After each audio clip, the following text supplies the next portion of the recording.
Yes, ku Prejan Media gwe najo sinzira okubanga essaawa zino ku mukutu okyagwekuumiddeko tugamba mwattu webale kubanga osubscribinga n'onyigana akade updates zonna okusobola okubanga ozifuna bulungi nnyo.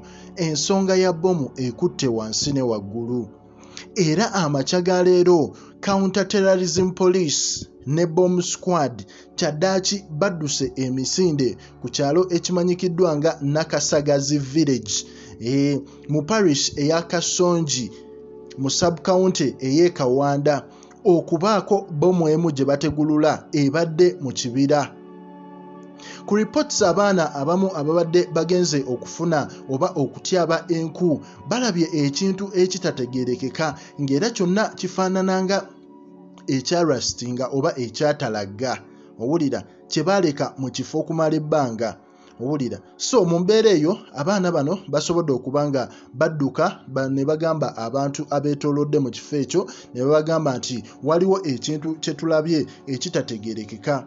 Ate nga ffenna tumanyi nti poliisi emabegakaawo yavuddeyo n'ekola sensitization mu bantu naye bagamba nti bagezeeko okubanga nabo beewala oba bagezeeko okubeera vigilant basobole okuba nti ebintu nga bino balina obbirabira wala oba beegendereze buli kye bakola olw'ensonga nti essaawa zino eggwanga teriri safe olw'ensonga ya bbomu. The naive youngsters took it to a butcher who chose to use it to weigh meat unaware of what it was and the danger it posed to him and other community members. Kati ate abaana ne bakola ensobi ne basitula bbomu eno ne bagitwala eri omukulu atema ennyama. Mu kugimutwalira nga naye tabimanyi bagimuwe asobole okubanga agissa ku minzaani abe nga aweeyingirako oba ng'apimirako ennyama ye gy'aguza bakasitoma be owulira. Fortunately, one of the keen residents saw it and informed the local authorities in time for immediate action.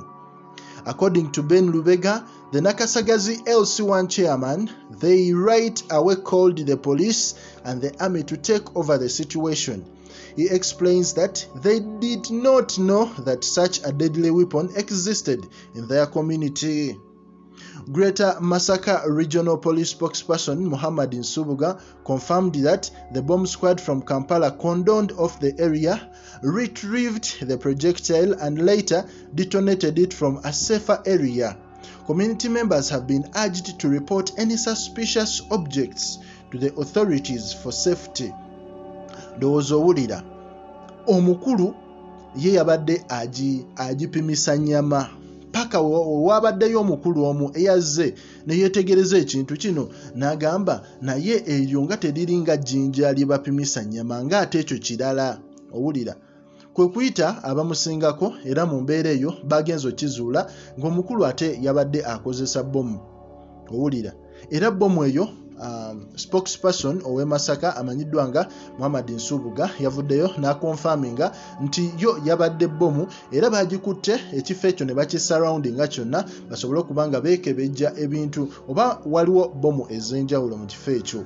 Era kye basobodde okuba nga bakola kwe ku kondoninga off ekyo ekifo oba kyonna ne bakisiiringa off ne basobola okuba nti bbomu eyo bagenze mu kifo ekyenjawulo ne baba nga bagidetonatinga oba ne baba nga bagijjako bagifuula inactive. He further appealed to the public to emphasize neighborhood watch and identity.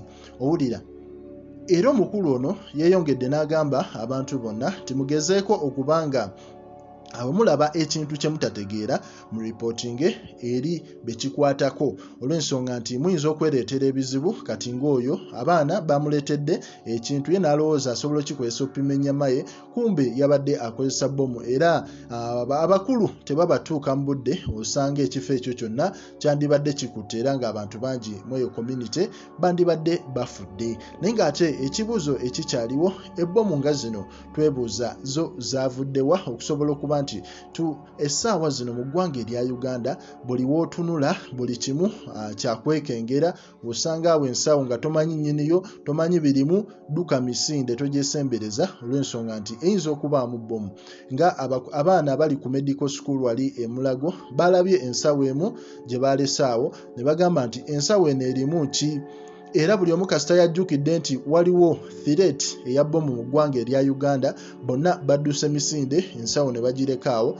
Poliisi kwe kusalako ekifo era bagenze ogibikula ensawo nga mulimu njaga ne mbeeramu ne mwabaddemu n'endabirwamu ne mbeeramu n'ennyama y'embizi.